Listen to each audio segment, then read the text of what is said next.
Hello guys, ನಮಸ್ಕಾರಗಳು. ನಾನು ಇವತ್ತು ನಿಮಗಾಗಿ ಝೀರೋ ರಿಕಲ್ ಸೆನ್ಸಿಟಿ ಮಾಡಿದ್ದೀನಿ. ಸುಮಾರು ಒಂದು 30 ನಿಮಿಷಗಳು ಆಗಿದೆ. ಎಲ್ಲರೂ ಝೀರೋ ರಿಕಲ್ ಸೆನ್ಸಿಟಿ ಬೇರೆ ಜೊತೆ ಕಲಿತಾರೆ, ಯೂಟ್ಯೂಬರ್ ಜೊತೆ. ಅದಕ್ಕಾಗಿ ನಾನು ಸ್ವಂತ ವಿಚಾರವಾಗಿ ಮಾಡಿದ್ದೀನಿ. ಯಾಕೆಂದರೆ ಎಲ್ಲರಿಗೂ ಝೀರೋ ರಿಕಲ್ ಸೆನ್ಸಿಟಿ ಅನ್ನೋದು ಭಾಳ ಇಷ್ಟ. ಅದಕ್ಕೋಸ್ಕರ ನಾನು ಮಾಡಿದ್ದೀನಿ ಝೀರೋ ರಿಕಲ್ ಸೆನ್ಸಿಟಿ. ಅವರು ಬರೀ ಝೈರೋ ತೋರ್ತಾರೆ, ನಾನು ನಿಮಗೆ ಬರೀ ನಾನ್ ಝೈರೋ ಆಡ್ತಾರೆ. ಅವ್ರಿಗಾಗಿ ತಂದು ನಾನು ಝೀರೋ ರಿಕಲ್ ಸೆನ್ಸಿಟಿ ನಾನು ತೋರಿಸ್ತಿರೋದು ವಿಡಿಯೋನ ನೋಡ್ರಿ. ಇಷ್ಟ ಆದ್ರೆ ಕಮೆಂಟ್ ಮಾಡಿರಿ. ಸೆನ್ಸಿಟಿವ್ಗೆ ನಂತರ ಲಾಸ್ಟಲ್ಲಿ ನಾನು ನಿಮಗೆ ನನ್ನ ಸೆನ್ಸಿಟಿವ್ ತೋರಿಸ್ತೀನಿ ಅಂತ. ಆದರೆ ಫಸ್ಟ್ ಈ ಸೆನ್ಸಿಟಿವ್ ತೊಗೊಂಡು ಟ್ರೇನಿಂಗ್ ಗ್ರೌಂಡಾಗ ಹೋಗಿ ಚೆಕ್ ಮಾಡಿ, ಚೆನ್ನಾಗಿ ಚೆಕ್ ಮಾಡಿ ಆಮೇಲೆ ನೀವು ಕಮೆಂಟ್ ಮಾಡೋದು.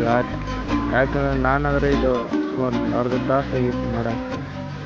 ನೀವು ಅದರ ಗ್ರೌಂಡ್ಗೆ ಹೋಗಿ ಸ್ವಲ್ಪ ಟ್ರಯಲ್ ಮಾಡಿ. ಆದರೆ ನೀವು ಸೆಟ್ಟಿಂಗ್ ಮಾಡೋ ಬರೀ ಒಂದು ಗನ್ಗಲ್ಲ, ಹೊಸ ಗನ್ನಿಗೆ ಸೆಟ್ ಮಾಡೋದು. ಆಗ ನಿಮ್ಮ ಸೆನ್ಸಿಟಿವ್ ಎಲ್ಲ ಗನ್ನಿಗೆ ಬರುತ್ತೆ.